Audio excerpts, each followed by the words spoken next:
Hare Krishna everyone, welcome back to Shravanam Diaries podcast. I'm your host Sulalita Devidasi and we are continuing to read chapter number 19 of the book called Teachings of Queen Kunti by His Divine Grace Srila A.C. Bhaktivedanta Swami Prabhupada. Jai Srila Prabhupada. So, actual meditation in yoga aims at seeing the four-armed Vishnu Murti, which is the form of the Lord within the heart. That is real meditation. Now, rascals have manufactured other methods they call meditation, but these are not actually meditation. The senses are very restless, going this way and that way with the mind. But by the Ashtanga yoga system, which regulates one's sitting posture, one's breath, and so on, one can control the senses and concentrate the mind on the form of Vishnu. This concentration is called samadhi, and it is the real goal of yoga. Thus the Ashtanga yoga system aims at coming to the point of smaranam, or remembering the Supreme Lord. The next process of devotional service is archanam, worship of the deity, the form of Krishna in the temple. Shri Vigraharadhana Nrityanana Shringaratan Mandiramarjanado. Shri Gurvashtaka, text 3. It is not that one should worship Krishna only once a week or once a month. Rather, one should worship Krishna 24 hours a day, nitya. Nitya. The deity should have a new dress every day, or twice or 4 times a day, as many times as possible. This is called Shringara. Krishna is the most opulent enjoyer, and we should supply him things by which he can enjoy. For instance, if someone gives me new clothing, I say, "Oh, this new clothing is very nice," and this is my enjoyment. Similarly, we should try to satisfy Krishna every day with gorgeous clothing. The dress for the deity should be first class. The food offered to him must be first class, and the place where he is situated in the temple must be first class, or even more than first class. Furthermore, the temple should always be as clean as glass. Everyone remarks that the temples of the Krishna consciousness movement are very clean, and they must be very clean. The more one cleanses the temple, the more one's heart becomes cleansed. This is the process of devotional service. The more we dress Krishna, the more satisfied we become. At the present moment, we are accustomed to seeing and appreciating our own clothing. I think, what costly clothing I have! And in this way I become satisfied. But when we dress Krishna, we shall feel spiritual satisfaction. Yuktasya bhaktam niyujatopi Vande Guru Shri Charanaravindam. Shri Gurvashtaka, verse 3. It is the duty of the spiritual master to engage his disciples always in worshipping the deity in this way. And it is to such a guru or spiritual master that we offer our obeisances. By the word Shrinvanti, Kunti Devi indicates that our first concern should be to hear about Krishna. One must be eager to hear. Why do we pay a college fee and go to college? To hear. By sitting down and hearing from the learned professor, we get knowledge. Therefore, a devotee always engages in hearing about Krishna. For those who are cultivating Krishna consciousness, the first business is hearing. Jai.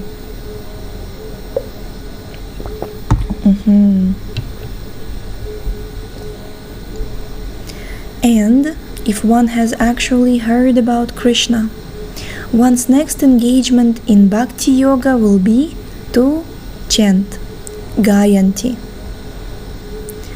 The preachers of the Krishna consciousness movement go from town to town, village to village.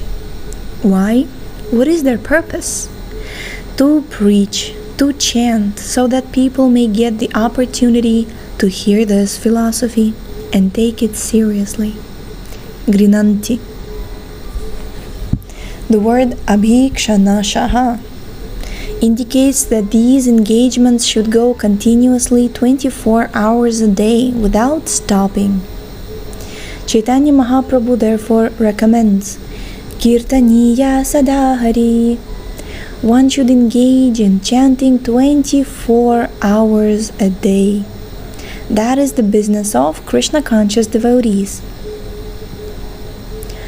One may perform all the methods of devotional service, or may accept only one. Simply hearing is enough.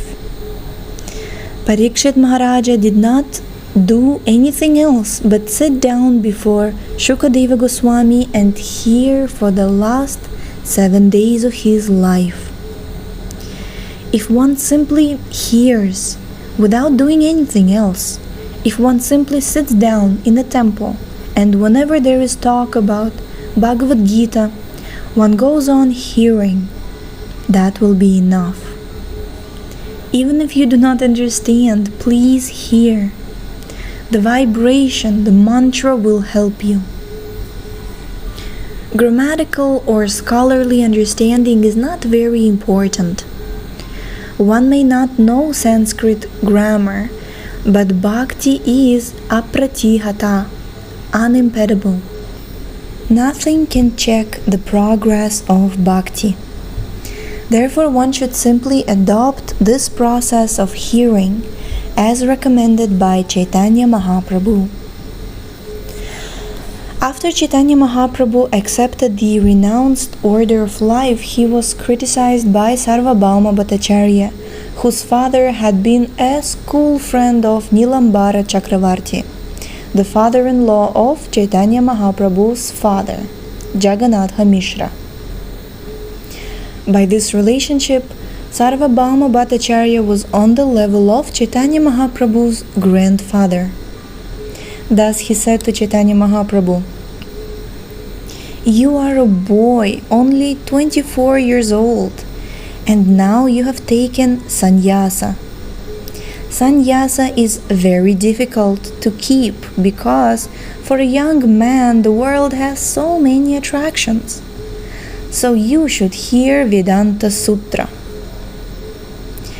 Sarvabhauma Bhattacharya belonged to the Mayavada school, and this indicates that hearing is important even among the Mayavadis, who stress the importance of hearing Vedanta Sutra.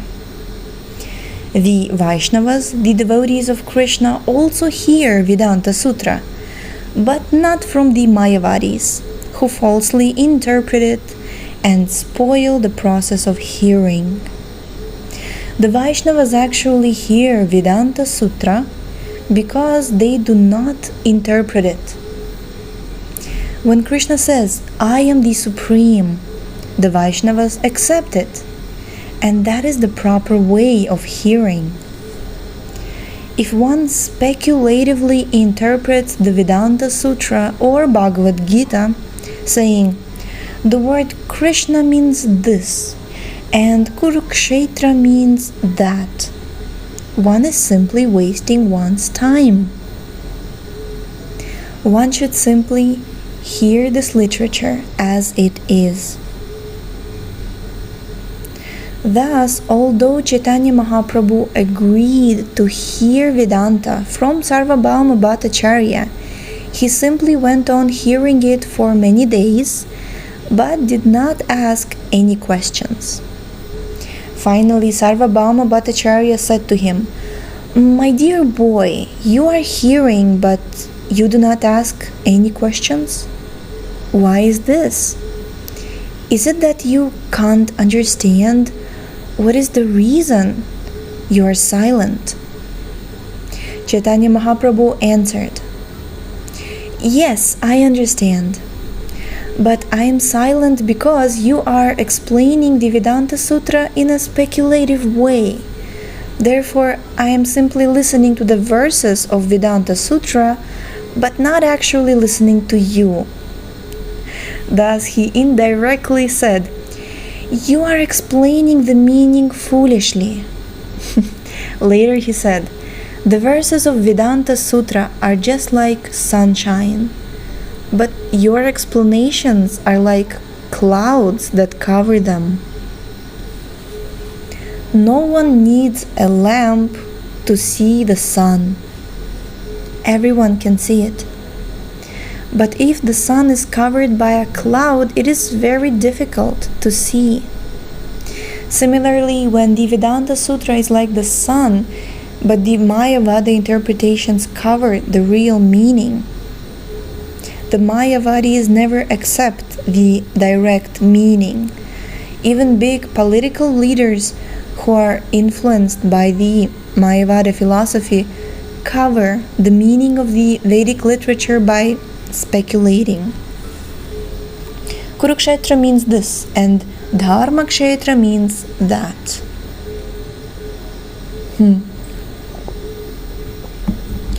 Our policy, therefore, should be to hear the original as it is. Then it will be effective. Shravanam Kirtanam Vishnu. Vishnu should be heard as he is. Then one can meditate upon Vishnu and remember him, Smaranti. In this way one becomes jubilant, Nandanti. The word Nandana means pleasing, and one comes in touch with the reservoir of pleasure in this way. Therefore, those who are cultivating Krishna consciousness have to hear about Krishna, speak about Krishna, and deal only in relationship with Krishna. By this process, Kunti Devi tells the Lord, one will one day come to see you. And when one sees God, Krishna, what is the effect? Bhava pravaho paramam. The word pravaha means current. When there are very forceful currents in the river and some animal is thrown in it, it will be washed away. Similarly, we are being washed away by the currents of material nature, which come one after another like big waves in the Pacific Ocean. Because we are under the grip of the three modes of material nature. Prakrite kriyamana ni gunai karmani sarvashaha. We are being washed away. Therefore, Bhaktivinoda Thakur says, Mayaravashayachabheshe. You are being washed away, carried away by the currents of material nature. These are the currents of hunger and thirst, of birth, death, and old age, the currents of illusion. We are spirit souls, but because we have been put into the material ocean, the currents are carrying us away. However, if we engage 24 hours a day in hearing, chanting, and seriously serving Krishna, the current will stop. Where will the current stop? Kunti Devi says to the Lord, Padam Bhujam. It will stop at your lotus feet. Haribol! This is so beautiful. One has to learn how to see Krishna's lotus feet and offer a little tulsi and sandalwood pulp at the lotus feet of the Lord, and then this current of material life will stop. There may be currents in the ocean, but if one gets a good boat, one can cross over these currents very nicely. As mentioned in another verse of Srimad Bhagavatam 10.14.58, Samashritaye padapallava plavam. A lotus petal is something like a small boat, and therefore this verse says that if one takes shelter of the petal boat of the lotus feet of Krishna, the great ocean of birth and death becomes as insignificant as the water contained in the hoof print of a calf. In India, during the rainy season, the roads become muddy, and when the cows and calves walk, they create holes in which water collects. But of course, one can easily jump over a dozen of such puddles at any time. Similarly, although for others the world of birth and death is like a great ocean, for a devotee it is like such a puddle. Bhavam buddhir vatsa padam, and he can jump over it very easily. In this way, the devotee attains param padam, the supreme abode. Then what about this material world? Padam padam yad vipadam. This is the place not for devotees but for people who are suffering. Therefore, Kunti Devi suggests, this Krishna consciousness is the medicine for your suffering. Take it and be happy. Haribol Jai. We have completed chapter 19. Tomorrow we shall read the next chapter entitled Full Surrender. Thank you so much for tuning in today. We shall see you next time. Hare Krishna.